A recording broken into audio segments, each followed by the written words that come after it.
বিয়ের বৌভাত অনুষ্ঠান করলেন হামিম গ্রুপের কর্ণধার একে আজাদ। টঙ্গীর সিসিএল কারখানায় করা হয় এই আয়োজন। এ সময় নবদম্পতি পৌঁছালে নেচে গেয়ে বরণ করে নেন শ্রমিকরা।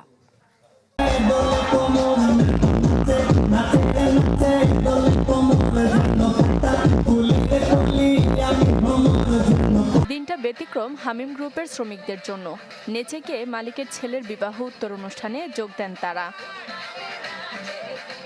এফবিসিসিআইয়ের সাবেক সভাপতি, হামিম গ্রুপের ব্যবস্থাপনা পরিচালক একে আজাদের বড় ছেলে সাজিদ আজাদ সম্প্রতি বিবাহ বন্ধনে আবদ্ধ হন।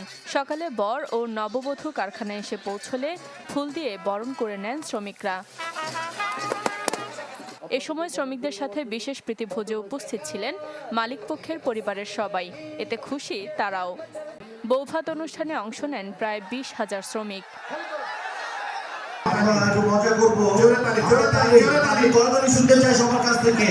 সবার হাত দেখতে চাই, সবার হাত দেখতে চাই, পিছনে হাত না।